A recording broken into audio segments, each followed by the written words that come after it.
მოგესალმებით, დავიწყოთ Business Insider-ი ეკონომიკისა და ბიზნესის მთავარი სიახლეებით, ახალი კვირით, მნიშვნელოვანი სიახლეებით აქცენტები გველოდება ამ კვირის განმავლობაში, რომელსაც ტრადიციულად შემოგთავაზებთ ჩვენს ყველა გადაცემაში, ჩვენს ყველა პლატფორმაზე და რა თქმა უნდა, პირველ რიგში უნდა აღინიშნოს გასული კვირის საკმაოდ საინტერესო, ასე ვთქვათ, მიმდინარეობა, რომელზეც ჩვენ შეგვიძლია ძალიან ვრცლად და ღრმად ვისაუბროთ ახლა კიდევ უფრო მეტად გულისხმობ რა თქმა უნდა ეკონომიკის ძირითად მაჩვენებლებს, რომელთა შესახებაც ჩვენ აქცენტს ვაკეთებდით მუდმივად, ვნახეთ ეკონომიკური ზრდის მაჩვენებლები, ვნახეთ მაჩვენებლები ინვესტიციების, ვნახეთ ბიზნეს ბრუნვის პროდუქციის მოცულობის დასაქმების მაჩვენებლები და კვირის ბოლო ნაწილში უკვე ვნახეთ გამოკვეთილად მნიშვნელოვანი რამ უდიდესი და უმნიშვნელოვანესი საერთაშორისო საფინანსო ინსტიტუტის საერთაშორისო სავალუტო ფონდის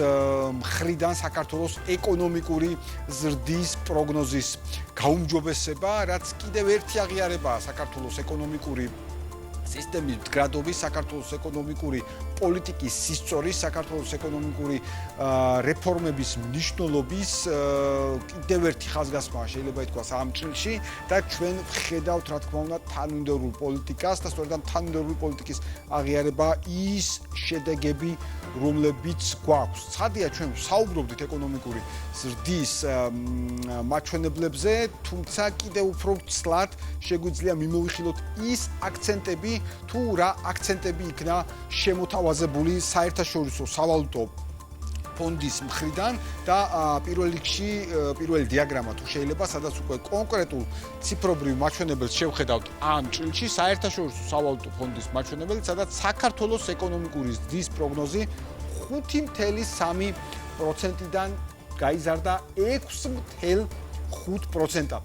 ანუ როდესაც უყურებთ ჩვენ ამ მაჩვენებელს, პირველ რიგში ეს არის საკმაოდ სამბეჭდავი ზრდა, აპრილის შემდგომი განახლება და ამასაც უნდა მივაქციოთ აუცილებლად ყურადღება. სულ ცოტა ხნის წინ ითვლებოდა, რომ იქნებოდა 5.3% და ახლა და ამ პერიოდში, აი ამ მოკლე ამ პერიოდში ჩაითვალა, რომ 5.3%-დან 6%-მდე გაიზრდება საქართველოს ეკონომიკა, რაც განსაკუთრებით მნიშვნელოვანი და შთამბეჭდავი მაჩვენებელია, ბუნებრივია ამ წილში და კიდევ ერთხელ ეს არის საერთაშორისო სავალუტო ფონდის მაჩვენებელი.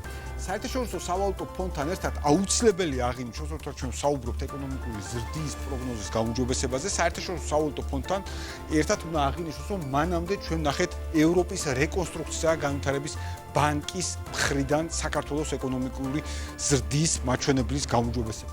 ცოტა უფრო ადრე ჩვენ ვნახეთ ევროკომისიის მხრიდან საქართველოს ეკონომიკური ზრდის მაჩვენებლის, ანუ გულისხმობთ ამ შემთხვევაში ცხადია ლოგიკურად 2026 წლის პროგნოზებზე და ევროკომისიის მხრიდან ვნახეთ ეს გაუმჯობესება. მანამდე ვნახეთ ფაქტიურად ყველა საერთაშორისო საფინანსო ინსტიტუტის მხრიდან, ვნახეთ ყველა სარეიტინგო სააგენტოს მხრიდან საქართველოს ეკონომიკური ზრდის პროგნოზის გაუმჯობესება და კიდევ უფრო მეტად მნიშვნელოვანია ეს ყოველივე და ეს პროცესი, როდესაც ჩვენ ვსაუბრობთ ჩვენს გარშემო არსებული ვითარებაზე, დანარჩენ მსოფლიოში არსებულ ვითარებაზე და დანარჩენ მსოფლიოში არ თუ შორს ჩვენს ფართო რეგიონში არსებულ ვითარებაზე, გულისხმობთ კონფლიქტს ახლო აღმოსავლეთში, გულისხმობთ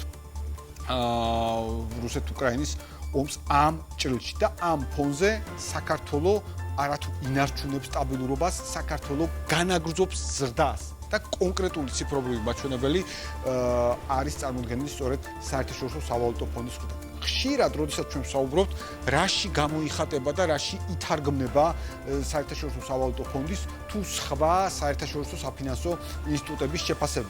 ითარგმნება ძალიან მარტივ აქცენტში, ინვესტორები უყურებენ თუ როგორ იზრდება ეს ქვეყანა. და ცხადია, ინვესტორები თვლიან, რომ ამ ქვეყანაში ინვესტირება მნიშვნელოვანია, ვინაიდან ამ ქვეყნის სწორი ზრდა და ასეთი მაღალი ტემპით ზრდა ნიშნავს იმას, რომ რა თქმა უნდა ამ ქვეყანაში მათ მიერ განხორციელებულ ინვესტიციებს ასევე ექნება სოლიდური შემოსავალი, სოლიდური შედეგი. და ჩვენ ვნახეთ ასევე უპრეცედენტოდ გაზრდილი პირდაპირ უცხოური ინვესტიციების რაოდენობა პირველ კვარტალში.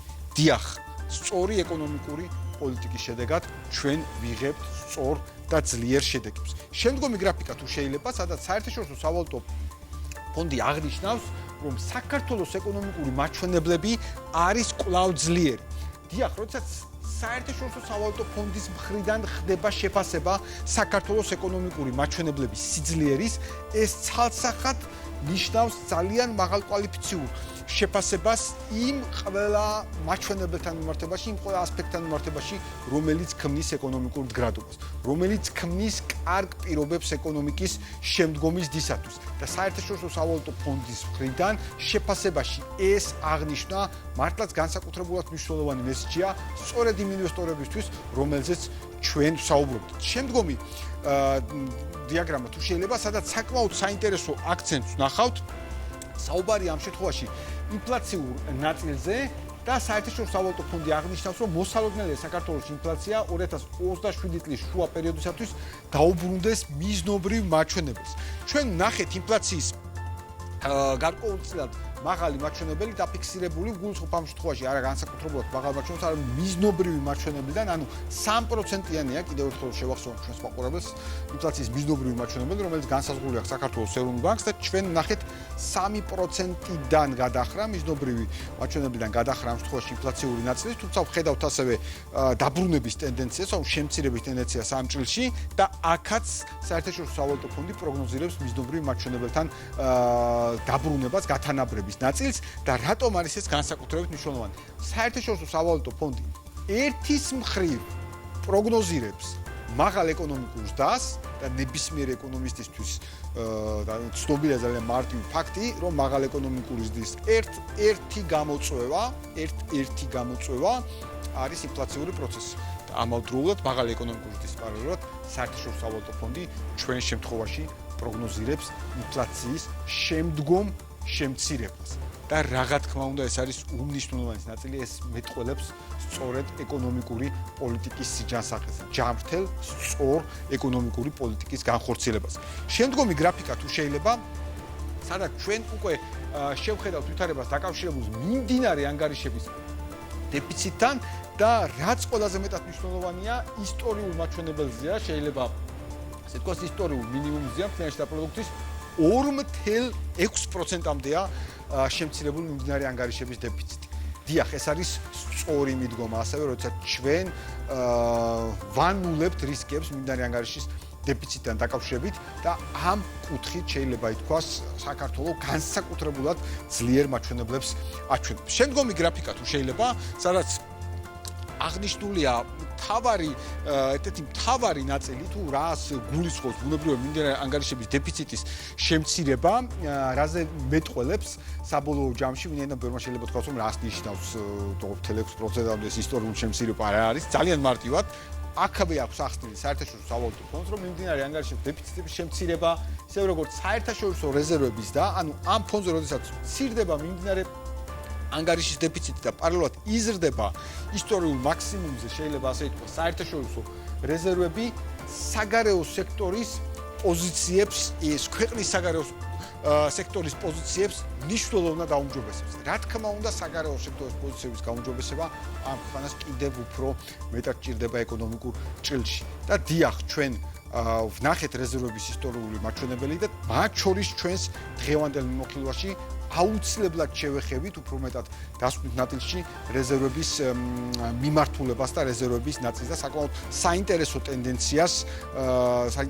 ტენდენციას დავაკვირდებით ამ კუთხით და გვექნება ასევე შედარების საშუალება. თუმცა რა თქმა უნდა, საერთაშორისო სავალუტო ფონდზე საუბრის დროს და საერთაშორისო სავალუტო ფონდის შეფასებას და ანგარიშზე საუბრის დროს აუცილებელია აღინიშნოს ის რეკომენდაციები, რომელსაც ფონდი გასცემს საქართველოსთან მიმართებაში. შემდგომი გრაფიკა თუ შეიძლება, სადაც სწორედ რეკომენდაციულ ნაწილზე ვისაუბრებ ჩვენ, სადაც რამოდენიმე ასპექტია გამოყოფილი. მონეტარული პოლიტიკა უნდა დარჩეს ინფლაციის მიზნობრივ დონეზე დაბრუნების მიმართულებით, ანუ ორიენტირებული, ამაზე უნდა იყოს ორიენტირებული, რომ ინფლაცია დაუბრუნდეს მიზნობრივ მაჩვენებელს და თუ ჩვენ შევხედავთ ამ შემთხვევაში მონეტარული პოლიტიკის აქცენტებს, რომელიც შემოთავაზებულია მათ შორის უპირატესად საქართველოს ეროვნული ბანკის მხრიდან, ვხედავთ ზუსტ და სწორ ორიენტირს ინფლაციის მიზნობრივ დონეზე დაბრუნებისკენ მიმართულს და რა თქმა უნდა, განსაკუთრებით მნიშვნელოვანია, რომ ეს ასპექტი და ეს აქცენტი იქნას შენარჩუნებული. რაც შეეხება ფისკალურ პოლიტიკას, უნდა შენარჩუნდეს ისევე როგორც არის დისციპლინირებული და ამ კუთხით განსაკუთრებულად ხაზგასმულია პრიორიტეტული ხარჯების მიმართულება და მართლაც განსაკუთრებით მნიშვნელოვანია რომ ფისკალური დისციპლინა სრულად არის შენარჩუნებული ამ კუთხით და რა თქმა უნდა ეფექტიანი ხარჯვის პოლიტიკა გაგრძელდება სახელმწიფოს მხრიდან ამ კუთხით ასევე ჩვენ ვხედავთ არაერთ საინტერესო რეფორმას რომელიც კიდევ უფრო მეტად არის განმამტკიცებელი სწორედ ფისკალური პოლიტიკის დისციპლინის სიძლიერისკენ და რა თქმა უნდა ხარჯების ეფექტურობის მიმართულებით. ამ კუთხითაც ჩვენ არაერთხელ ვისაუბრეთ და არაერთი აქცენტი გავუკეთებია და დიახ ესეც არის რეკომენდაცია, რომელიც შეიძლება ითქვას, რომ პარალელურ რეჟიმში სრულდება და რა თქმა უნდა სტრუქტურული რეფორმების განხორციელება, რომელიც საჭიროა იმ მნიშვნელოვანი პრიორიტეტის ამ შემთხვევაში ძლიერი ეკონომიკური ზრდის შესანარჩუნებლად, რომელსაც უნდა უზრუნველყოს ის მნიშვნელოვანი პრიორიტეტი, რომელსაც ქვია ახალი სამუშაო ადგილების შექმნა. რა თქმა უნდა მუდმივად ვსაუბრობთ ჩვენ მეტი სამუშაო ადგილის შექმნაზე. მუდმივად ვსაუბრობთ ჩვენ სამუშაო ადგილების მნიშვნელობაზე, ვინაიდან ასე უფრო სწორად, უფრო აქცენტირებულად, უფრო ზუსტად მიდის ეკონომიკური ზრდის სიკეთეები საქართველოს თითოეულ მოქალაქეს. რა თქმა უნდა ღირსეული დასაქმება არის განსაკუთრებით მნიშვნელოვანი საკითხი და რა თქმა უნდა ამ კუთხით არის ყველა ნაბიჯი გადასადგმელი და ამ კუთხით იდგმება ყველა ნაბიჯი, მათ შორის ჩვენ ყოველთვის გვესმის პრემიერ-მინისტრის შეფასებებში, როდესაც პრემიერი საუბრობს ეკონომიკაზე, თუ რაოდენ დიდი გამოწვევაც არის და თავარი მიზანიც არის საქართველოში უმუშევრობის კიდევ უფრო მეტად შემცირება და რა თქმა უნდა ძალიან საინტერესო რეკომენდაციები ამ კუთხით, რომელიც შემოთავაზებულია საერთაშორისო სავალუტო ფონდის მხრიდან და ეს არის შეიძლება ითქვას ის ძირითადი რეკომენდაციები და ის ძირითადი აქცენტები, რომელიც მიმდინარე პერიოდშიც ხორციელდება. და როდესაც ჩვენ საუბრობთ საერთაშორისო სავალუტო ფონდის შეფასებას და ანგარიშსაც ვთქვათ ვრცელმიმოხილვაზე, აქვე ვნახოთ ის შეფასებები, რომლებიც გვაქვს სწორედ საერთაშორისო სავალუტო ფონდის აი ამ აქცენტებზე, აი ამ დოკუმენტაციებზე, აი ამ აღიარებას და ამ რეკომენდაციებთან მიმართებაში. საერთაშორისო სავალუტო ფონდმა საქართველოს ეკონომიკური პროგნოზი აპრილის პროგნოზთან შედარებით მნიშვნელოვნად გააუმჯობესა. კერძოდ საერთაშორისო სავალუტო ფონდი 2026 წელს ელოდება, რომ საქართველოს ეკონომიკა 6.5%-ით გაიზრდება, რაც აპრილის მაჩვენებელთან შედარებით 1.2%-ული პუნქტით გაუმჯობესებას ნიშნავს. ასევე უნდა აღინიშნოს, რომ საკმაოდ მნიშვნელოვნად არის გაუმჯობესებული 2027 წლის ეკონომიკური ზრდის პროგნოზი და ფონდი ელის, რომ 2027 წელს საქართველოს ეკონომიკა 5.7%-ით გაიზრდება.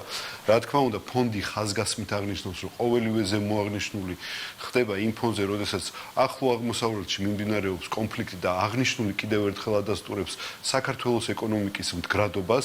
ასევე აღსანიშნავია, რომ საერთაშორისო სავალუტო ფონდი ხაზს უსვევს საქართველოს მთავრობის გონივრულ ეკონომიკურ პოლიტიკას, მათ შორის ხაზგასმულია წინა წლებში შენარჩუნებული მაღალი ეკონომიკური ზრდის მაჩვენებელი, ასევე ხაზგასმულია ფისკალური დისციპლინის მიმართულებით მიღწეული პროგრესი და საერთაშორისო ბუფერების დაგროვების კუთხით მიღწეული პროგრესი.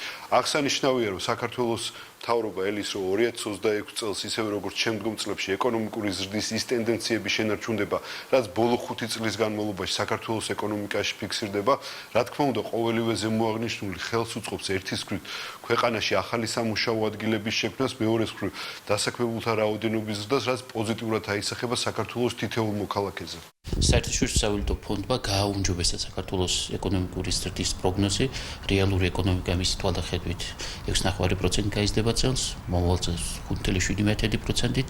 გააუმჯობესა აგრეთვე ამერიკულ დოლარში ეკონომიკური ზრდის მაჩვენებელი და ფონდის შეფასებით წელს ეკონომიკა ამერიკულ დოლარში 14%-ით გაუმჯობესდება, ხოლო 2026-21 წლებში 10.5% იქნება დოლარში ეკონომიკის ზრდის მაჩვენებელი. იზრდება საქართველოს ეკონომიკა და ჩვენ მალე მივაღწევთ მიზანს, რასაც ქვია მაღალშემოსავლიანი ქვეყნის სტატუსის მიღება. 2030 წლისთვის საქართველო გახდება მაღალშემოსავლიანი ქვეყანა. აღნიშნული გამოწვეული არის იმ სწორი ეკონომიკური პოლიტიკით, რომელსაც მთავრობა ატარებს, ასევე უცხოური ინვესტიციების შემოდინებით, რომელიც ბოლო წლების განმავლობაში გვაქვს სახეზე. პირველ 4 თვეში გვაქვს ძალიან კარგი შედეგები და ზოგადად ბოლო 4 წელიწადში ზრდის მაჩვენებლით პირველ ადგილზე ვართ ევროპაში. ჩვენი მიზანი არის, რომ აღნიშნული ზრდა თანაბრად იგრძნოს მოსახლეობა.